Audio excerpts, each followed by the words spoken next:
If Uncle Tommy's in, I'll bring back the sock suspender, but I'm not going in alone. What do you think, Uncle Tommy? I'm staying out of suspenders? this. No. He's out. I'm out of that one now. He's out. Welcome to Holiday Film Countdown. I'm Jamie Walter, and today we are going to Pine Tree, Vermont. That's right. This film is White Christmas, our 9th ranked holiday film. Hello, I'm Tim Walter. Colorful, feel-good, romance, dancing in Technicolor. That's what we're all here for. Our first guest is June Perret, a.k.a. Mama, which is Tim's grandmother, which we know her as Mama. But for today, she is June. Please let us know what you're drinking and give us a quick thought on White Christmas. I'm drinking water.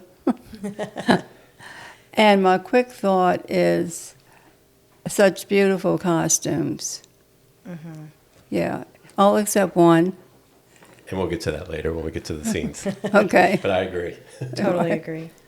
And our other guest is Tom Natal, who's my uncle. We're in New Orleans for a special edition with family. He goes by Uncle Tommy sometimes, also Ace. Hey, Tommy, what are you drinking? And what's your initial thought on White Christmas? I'm drinking chocolate martinis, and my initial thought is another one of the fabulous 50s movies made during the Christmas season. Great. And I'm also drinking a chocolate martini, thanks to Aunt Debbie. And my quick thought is a simpler time, but not so simple.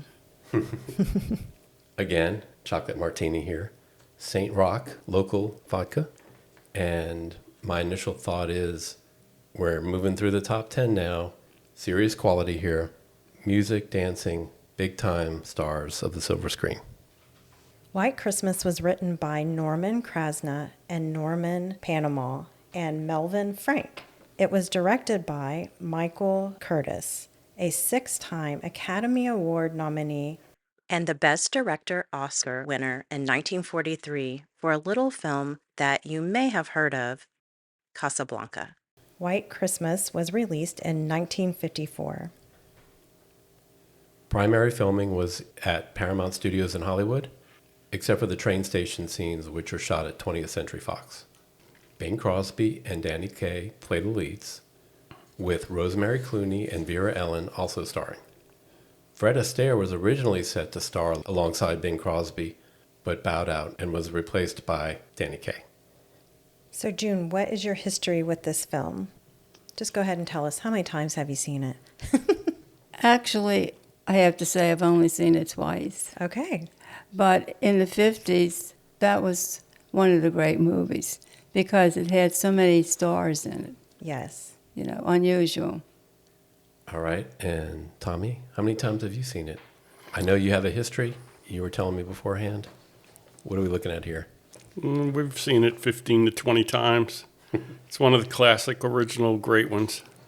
And you've watched it this past Christmas, I understand. Oh, yeah. All right. You know, I think for me, I don't know that I actually saw the whole movie until we sat down to get this list of films. I think I've seen it on, but I haven't actually sat down and watched the whole movie till we were watching it for the podcast. So I've seen parts of it. Same here. It's been around. I've seen pieces. Mm-hmm. It's always on one of the streaming services, either Netflix or Amazon Prime. And so it's there, and I finally sat down and watched it in full recently as we were prepping for the podcast. Right. All right, well, let's check out the trailer now.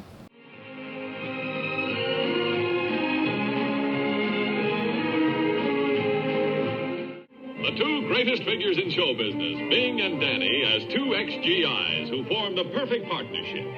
Rosemary and Vera Ellen as the sisters who have them in a spin. With Dean Jagger as the unemployed general they take under their wing. Apparently, there's still quite a bit about show business I don't understand. Oh, it'll come to you, sir. It just takes time. We wouldn't be any good as generals.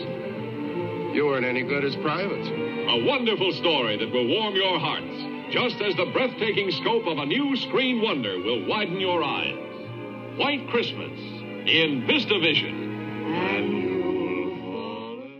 All right, well, I feel like this trailer definitely gets me in the mood of something. I'm not sure what it is. It doesn't really give me that sense of Christmas.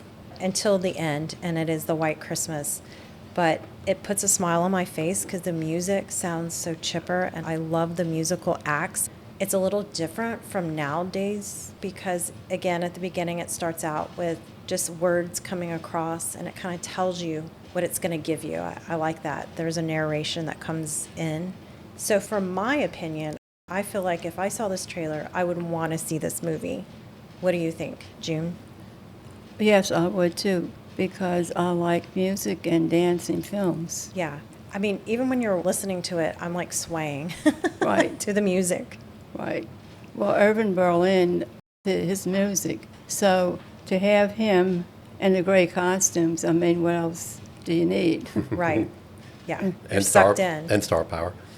Right? Oh, yeah. Yeah, all the stars. Definitely. Tommy, what did you think about the trailer? Well, it had a bit of slapstick comedy in it from the 50s movies, and then it jumps right into some fantastic songs and dances, and the costumes were fantastic. I mean, and at the end, it makes you go into that Christmas spirit. Yep. So I counted 6 musical numbers in the trailer. And we'll get into the soundtrack later, Yeah. but there are like 15. This is a musical. Yes. 15 coming up. So, all right, let's go inside the numbers. It cost $2 million to make White Christmas. Big number back in that day. Yeah. Box office sales were $12 million in the first release, but it was released multiple times because it was a holiday film, and it went on to gross $30 million over the years. So that's a $28 million profit, which would be $300 million in current day dollars. Wow. Not shabby. No. Bing Crosby and Danny Kaye were partners in the endeavor and split the profits with Paramount Studios and Irving Berlin, who June mentioned earlier. So those 4 were the partners: Danny Kaye, Bing Crosby, Paramount Studios, and Irving Berlin. Okay, let's go inside the numbers on this one. Starting with the numbers 1 and 3. White Christmas was the #1 song on the charts 3 times. First in 1942 upon its initial release, then again at the end of World War II in 1945, and for a third time upon the release of this film, White Christmas, in 1954. Our next number is 12, as in 12 pounds, which is how much each of those feather fans used in the sisters number weighed. They were made out of real ostrich feathers. Our next number is 17, which is the number of costumes used by Vera Ellen in this film, and that was a record at the time. Then we'll go with the number 77, which was Bing Crosby's age when making White Christmas, and that was a record at the time for the oldest lead in a musical. And our final number jumps up to 500,000 plus, which is how many copies of the soundtrack for White Christmas sold in the first month of release. White Christmas has a score of 3.6 out of 5 on Letterboxd, and we will all be giving our own reviews and scores later on. Yeah, that's an incredible profit that it made, but I can see why. Because I feel like this film made you feel happy, a little sad at the beginning, but to me, I could see how it grabbed you. I think having it come back in later years, word of mouth would get people who hadn't seen it to come in. So if someone had seen it in the first release, but their friends had missed it in the first release, you better believe when it came back around in theaters, you didn't have streaming services back then. You were going to go watch it. Yeah, even if you saw it, you want to go back and see it again. Sure. So for it's sure. It's grand. Yeah. Very grand. I agree. All right, well, let's talk about how they do on the season spirit. Well, with these older movies, Christmas is not quite as commercialized as it is nowadays. So we didn't see a whole lot of Christmas decor, so to say, in this film. No carolers, no elves, no reindeer. No. Barely a mention of Santa Claus. Right. We saw some Christmas trees. It was mostly set decorations, but they did a fabulous job on those set decorations. Yeah, we had some wreaths at the end. Again, those wide Christmas trees like back in the day. The Christmas trees used to be fatter than they are now. With the tinsel With more hanging tinsel. down. Yeah. Now they're a little sleeker, the modern tree. I didn't see eggnog. What about the costumes? No, let's just go into the costumes. Well, with Eve's head design in the costumes, I think out of all I've seen of her work, the costumes in this were the best. And the reason why the film cost so much too, you got to think that she charged quite a bit probably She was for big the time. costumes. And I feel like she used like top of the line fabrics and Yes. because the costumes were beautiful Yes. I heard real fur here. Right. at the end. Yeah. Made Yeah. it really good show. Yeah. Yeah, so when we were preparing, June had mentioned Edith Head, and so we did a little research. She was a 30-time nominated Academy Award costume designer, Wow. won 8 times. Wow. Yeah. And she was the fashion designer of that era. She ruled a couple of decades. I can see it, especially in the first act that they did with the blue dresses and the feathers. I mean, I just thought that was stunning. Sisters? The sisters, yes. Lots of feathers. Sisters, yes. Yes. It was so elegant and beautiful. Yes. And she was probably so excited to get a Christmas theme because then you get the reds and the greens and you get the vibrant colors. And she ran with it. Once again, these old movies, the special effects were real. Nothing made up like they are nowadays. No CGI. Fantastic. All right. Yeah. Anything else you want to say about the setting of the season? What do we think of the snow here? Did it look real? They made it look pretty real. Real. Yeah. Yeah, Real they- enough. They did. Yeah, I real didn't, enough. I didn't look at it and say, oh, that's fake looking. It was, Especially when it was coming down. The snow was coming down. Well, by the time it came down, I don't think you cared if it looked real because we were waiting the whole movie for the snow. it might have been real. True, but wasn't it at the beginning, the backdrop for when the army guys were singing? It was like snow in the forest. And then I felt In like. Europe? Yes. And I felt like it kind of came full circle at the end Yeah. with the backdrop being the snow and the forest. So you a know, little the taste at the trees. beginning, and then we had to wait about Right. 1 hour and 59 minutes, and then we got snow again. Yeah. All right, well, let's get into these actors. The lead was Bing Crosby. His real name is Harry Lillis Crosby. He played Bob Wallace. He's a star of over 70 films and recorded at least 1,600 songs. He won the Academy Award for Best Actor in 1944 for Going My Way, and he was nominated for its sequel, The Bells of St. Mary's, in 1945. As a younger person, I kind of knew him from singing The Little Drummer Boy with David Bowie. That was a 70s release when Bing was older. And then, of course, everyone knows White Christmas, and we'll get into White Christmas, the song, when we cover the soundtrack. How do we think he did here? Were you happy with Bing's performance? He was my favorite character because after all these years, you forget how well he sang and danced, which was surprising to me. Yeah, known more as a singer with 1,600 songs, but Right. I mean, Right. dancing, wow. Right. He was more on the crooner days, one of the top elite ones. Good dancer, but his specialty was his songs. Yeah, I would say he's the full package.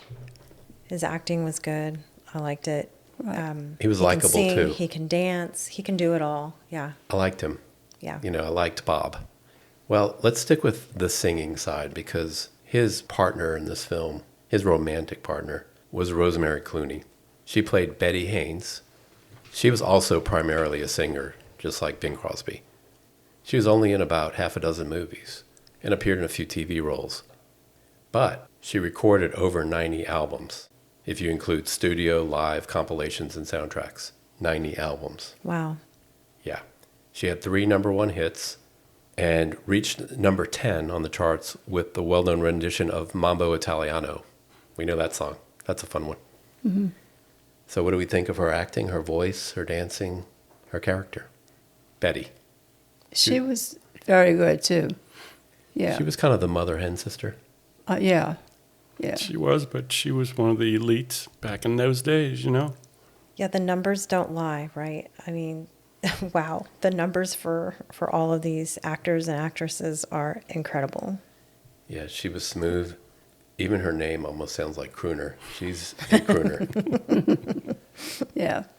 I remember her being on commercials when I was a kid, by the way. I didn't know who she was. She was just an old lady at that point. But Aw. sorry. I didn't know that either. You know, Yeah. that's the way it goes. Yeah. Still doing her thing, That's right. just in a different way. Yep.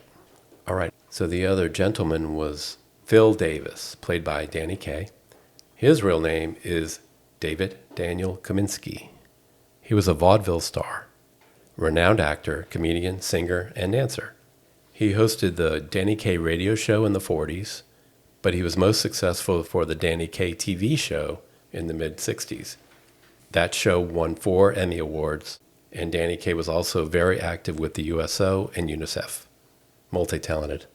What'd y'all think of Danny Kaye? I thought his dancing with Vera Ellen was almost up to Ginger Rogers and Fred Astaire. Wow, that's Yeah. high compliments. I didn't really realize that he really danced that like. And you are a huge Fred Astaire fan, so that's a major compliment. I am. And Ginger Rogers. They were both tall, slim. They matched up perfect with their dance. But he was more tied into the slapstick comedy back in the day. He was just good all the way around. Yeah, they were smooth together. I agree. I can't dance, but the legs were synchronized. I don't know what the terminology would be. I'm not a choreographer. I can't even dance. So anyway, what'd you think of Danny Kaye? Yeah, I mean, I agree with you all. I thought they looked great. They synced up well. They were in line. They knew what they were doing. He was the more comedic of the two. He kind of had the playboy reputation, and he was the one who would steer them into trouble if they were going to find trouble. It was going to be because of Phil. All right, and then we have Vera Ellen playing Judy Haynes, the sister of Betty. She was born Vera Ellen Rowe. She dropped the Rowe for her stage name. I'm not sure if I'm saying Rowe correctly. So Ellen was her middle name and became her last name for the stage and screen. She was a dancer first, actor second, and not a singer at all. She appeared in about a dozen films, and her singing was dubbed in most of those. That's a polite word for lip-synced back in the day, dubbed. Right.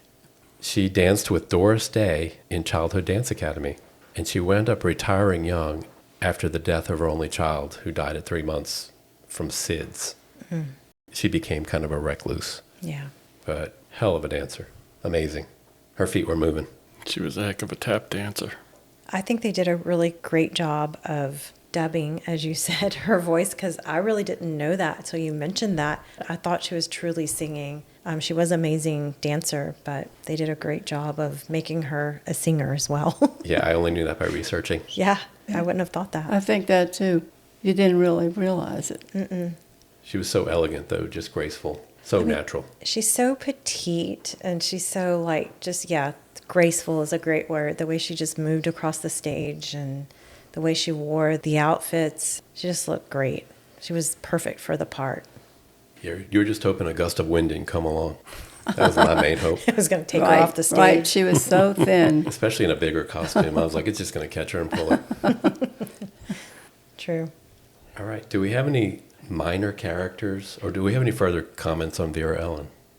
Well, she was also a good actress, besides the dancing, She was a good actress. you know. I thought they did a good job of playing sisters, too. Right. I like their song. It's so cute. It reminds me of my sister and myself.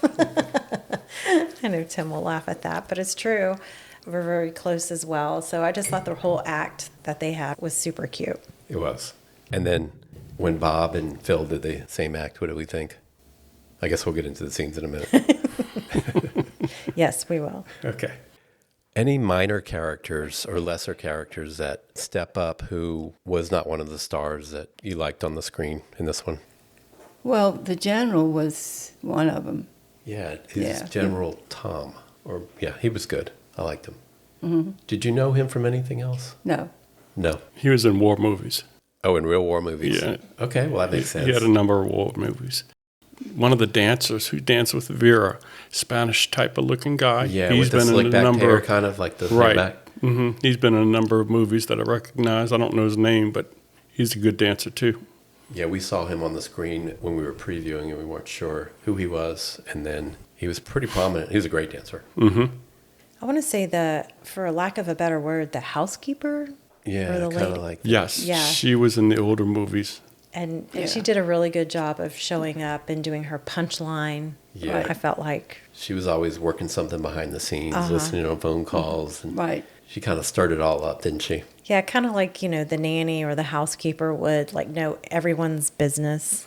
They know everything that's going on in the house. And She was she Emma. played- Emma was her name. Okay, Emma. She played that role well. Okay. Any others? Anyone sleepwalk through this film, not show up? They were all pretty into it. They were all good. Yeah, I think they were all good. Do you have any least favorite characters?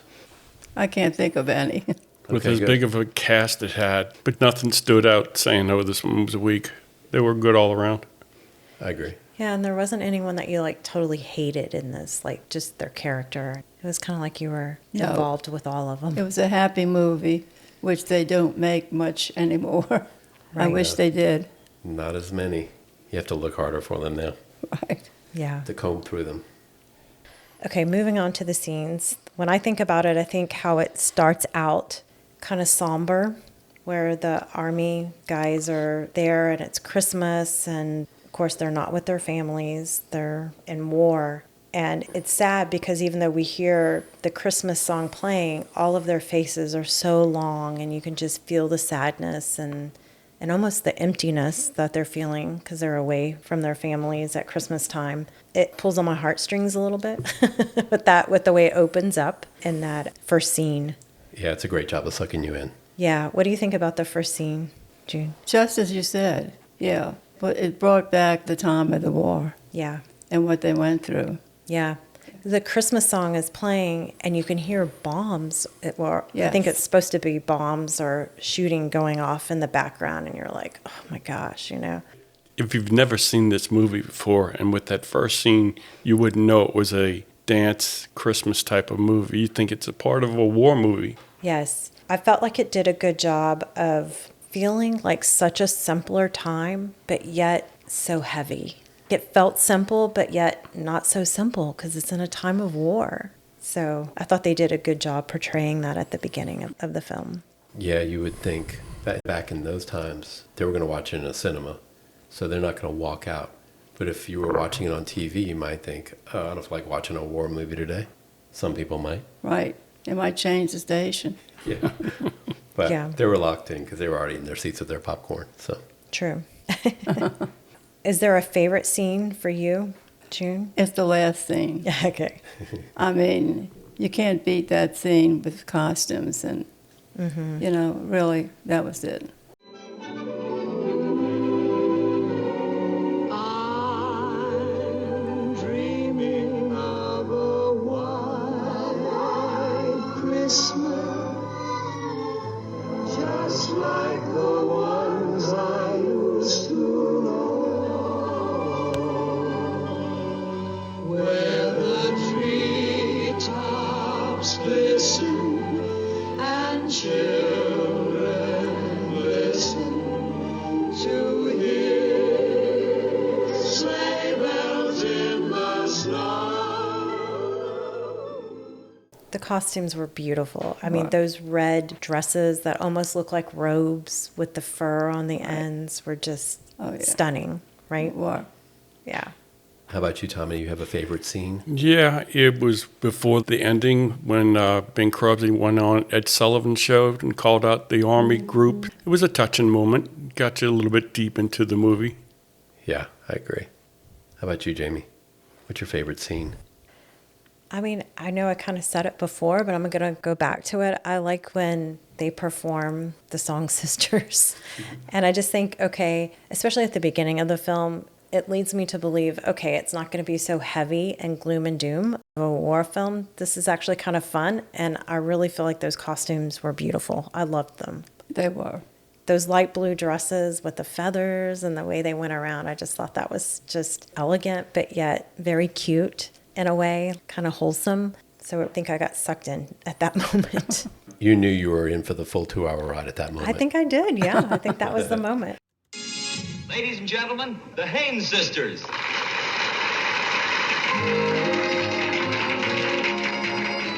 Can you imagine Freckleface having sisters as cute as that?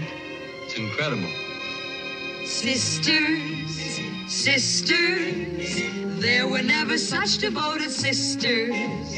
Never had to have a chaperone, no sir. I'm here to keep my eye on her, caring, sharing every little thing that we are wearing. When a certain gentleman arrived from Rome, she wore the dress and I stayed home. All kinds of weather stick together, the same in the rain or sun. Two different faces, but in tight places, we think and we act as one. I was going to say that a touching part was also when the commander was walking into the dining area with all the army men walking out and singing to him. Yeah. That was a sort of a touching time. That was. Oh, yeah. Yeah, he did a good job there. Mm-hmm. He was caught off guard.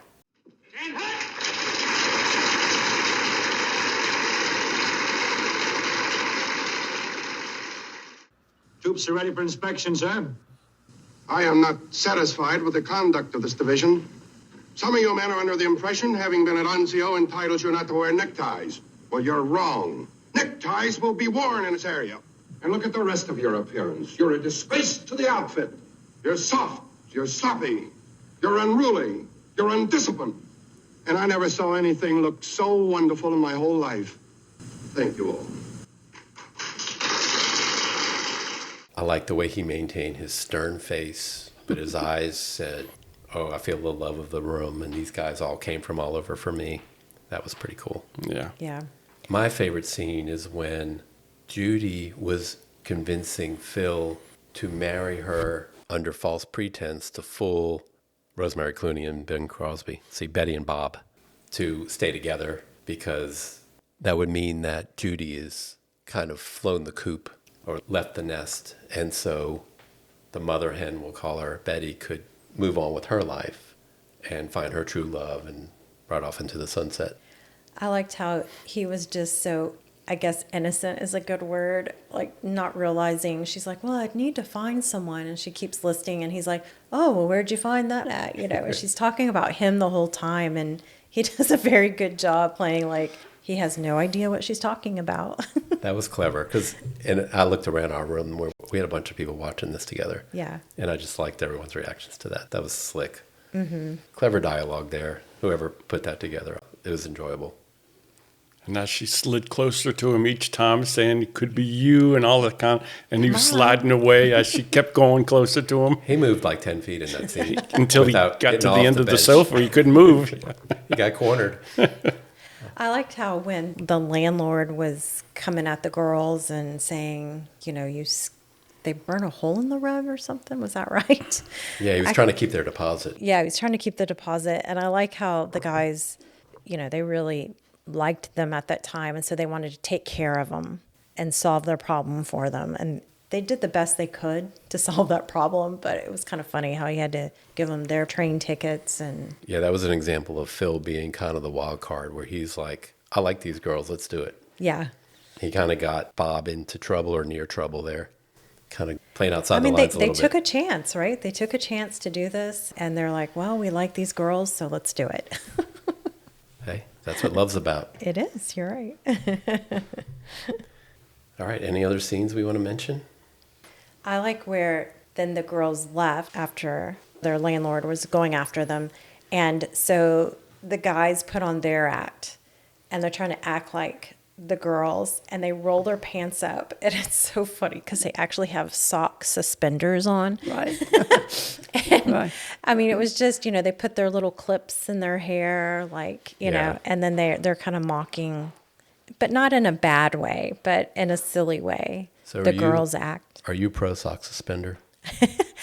I was trying to figure out, is that supposed to be a sexy look? Because they did roll up their pants, so it showed, but it's not quite the same effect, I think, as if a woman was to wear a garter. I guess it's supposed to be like the same thing. I don't know. If Uncle Tommy's in, I'll bring back the sock suspender, but I'm not going in alone.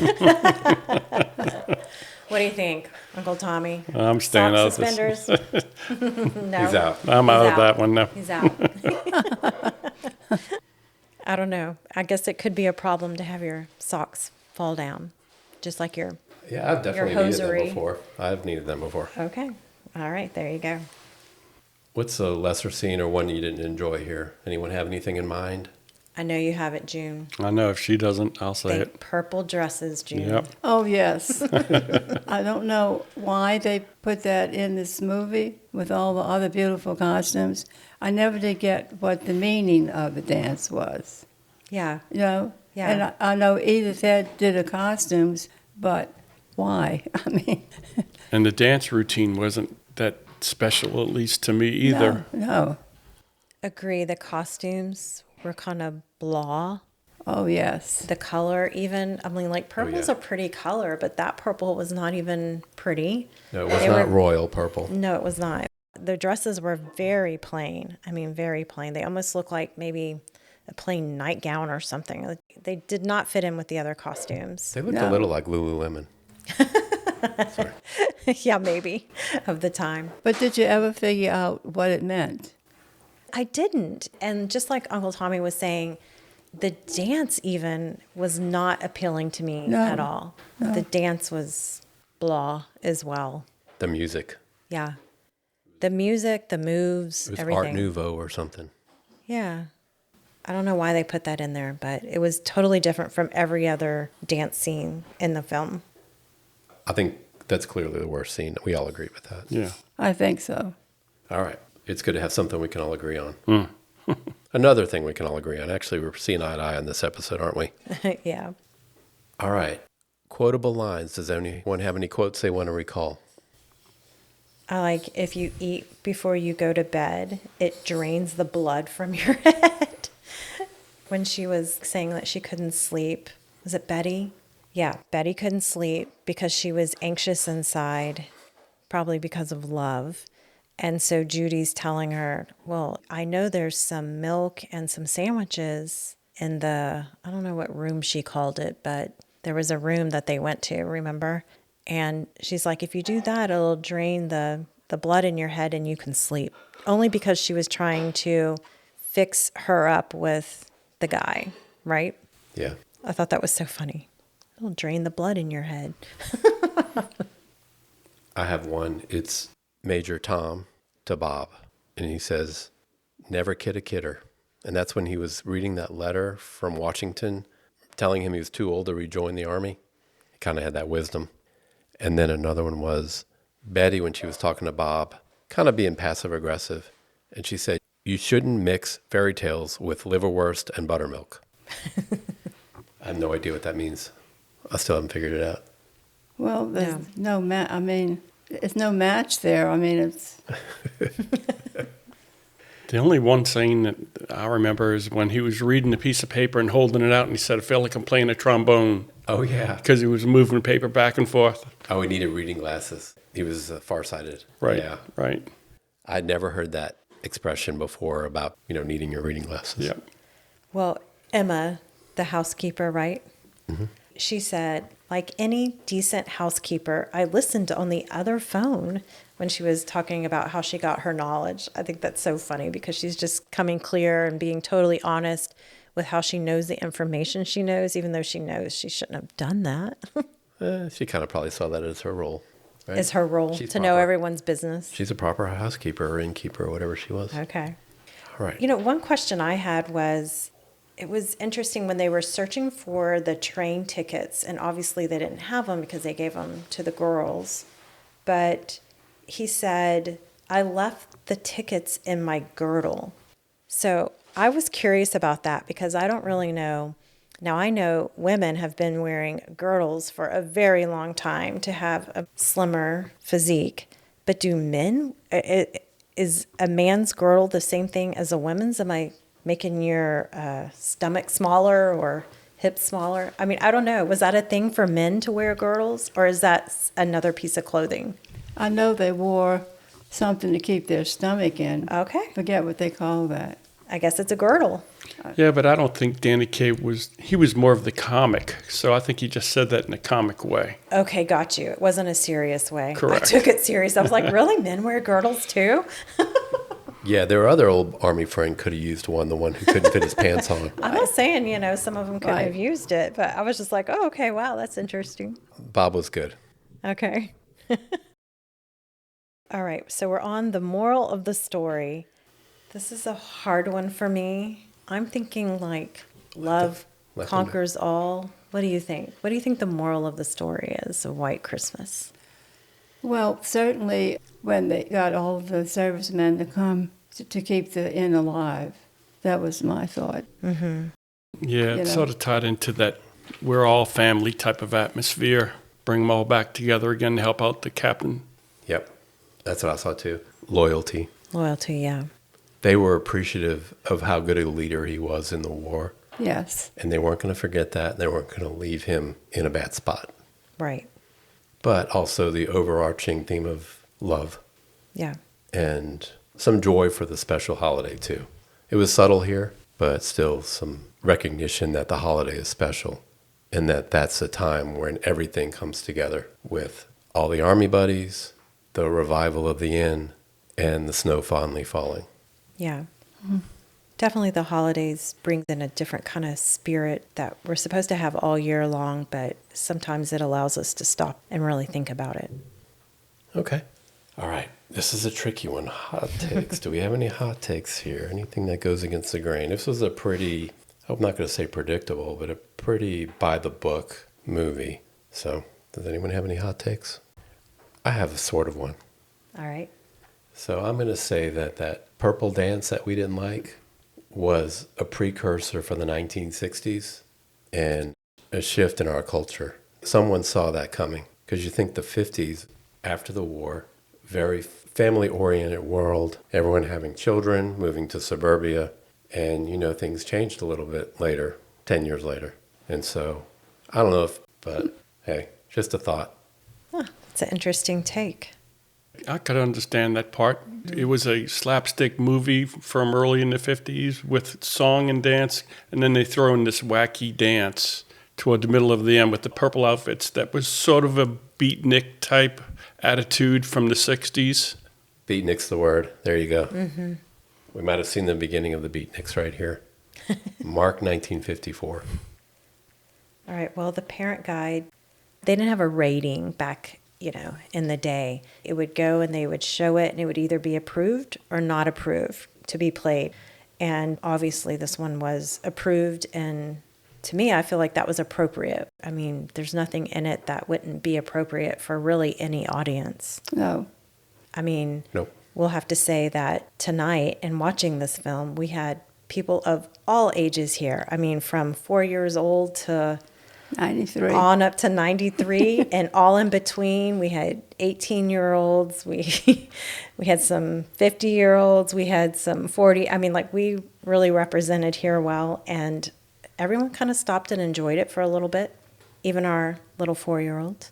Yeah, I'll say that you would never have that much smoking in a modern movie.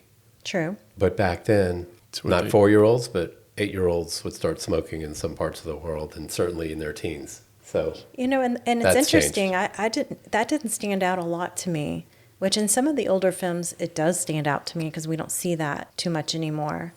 But it really didn't stand out that much, the smoking in it. More of the old war movies or gangster movies, you see them all smoking cigarettes throughout it all.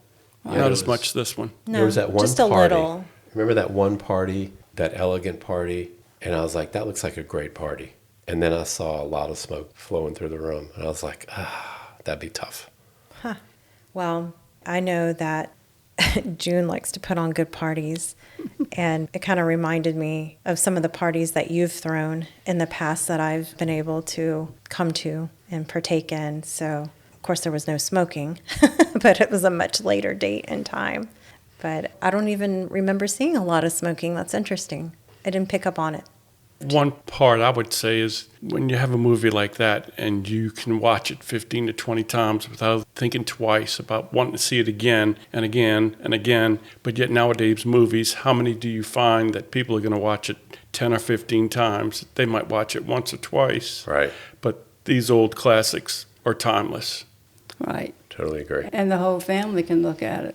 Yeah, that's very comfortable where you don't have to walk out of the room because you know a part's coming up, or you don't have to tell a kid to scram or cover their eyes because you know this part's coming up, and no distraction involved. It just straight up watch it. Yep. Yeah, it's fun to watch with your grandmother or your child, your teenage child, or an aunt and uncle. That's right. It's not uncomfortable in any way. All right, let's go into the soundtrack. As mentioned previously, Irving Berlin, mega contributor to the Great American Songbook. He was born Israel Isidore Belin in the Russian Empire in 1888. Wow. He wrote over 1,500 songs, Wow. including 25 chart toppers. He won Academy, Grammy, and Tony Awards.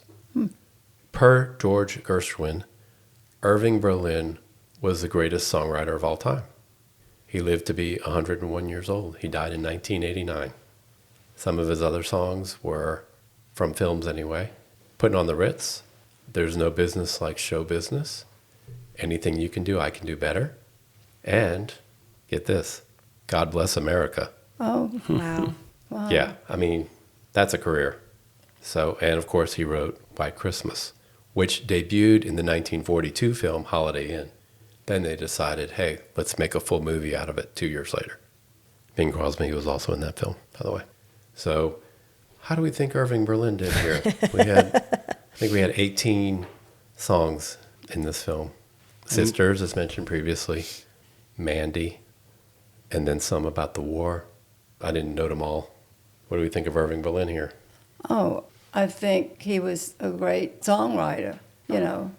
That's what I said before. With he and Edith Head, I mean, what else do you need? You couldn't fail, huh? You couldn't fail. And no curse words, no vulgar, no nothing in any of these songs, and yet they're timeless. Yeah, he's just a treasure. It's amazing. It goes right along with the star power of the actors and actresses, right down to the music, right? I mean, the numbers are incredible here.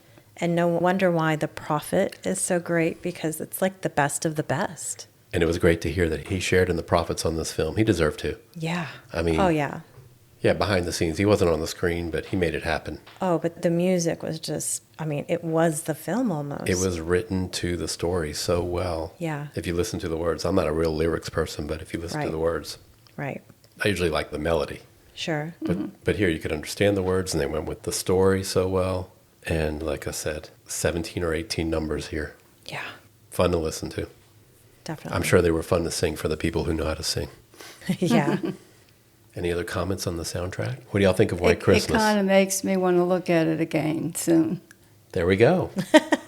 We just watched it, and she already wants to The watch it ultimate again. compliment right there. Yeah. Absolutely. You can't say more about a film than I want to watch it again right away. Yeah. Yeah. I mean, just listening to the trailer, I'm like wanting to sway with it. I mean, it just gets you in this mood. It's that kind of music. And I think that's what makes at least half of this film anyway, is the music. Yeah, so White Christmas is the #1 Christmas song of all time, period. Really? Yes. Mariah Carey's trying to do her thing with All I Want for Christmas Is You. Mm-hmm. And she's been killing it, but she's only been around for about 30 years with that one. This one's been there forever.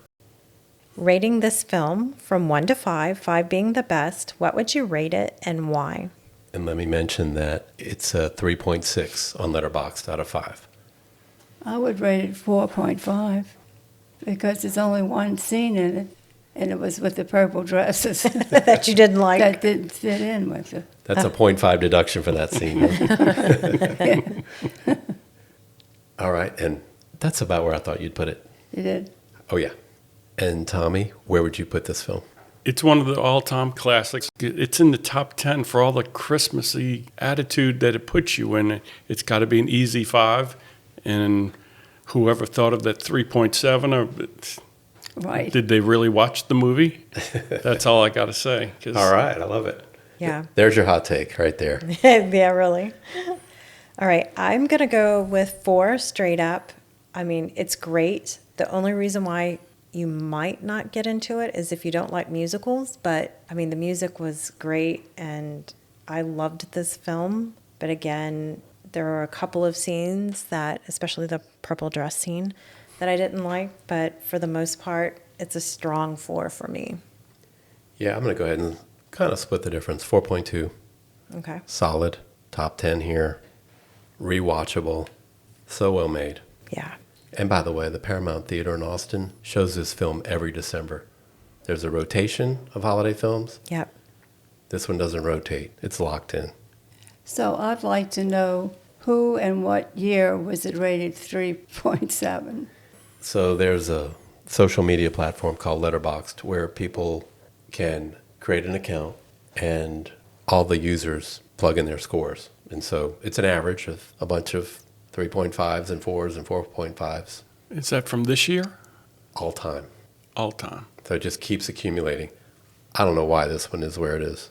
Yeah. Because when you look at some of the others in our list, they're rated higher by Letterboxd, but they're not this good. Right. But that's why we're here, to set everything That's straight. the younger generation. They just don't understand. Oh, come on. Get off my lawn. I'm putting it the way it is. You make mistakes every once in a while. We understand that. I guess that's happening. Yeah, I just don't get it.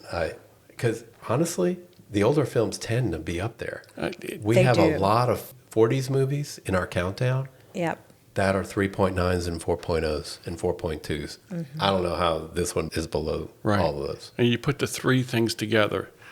The star power, you had 4 dynamite ones. Mm-hmm. Then you had the song. Then you had the dance.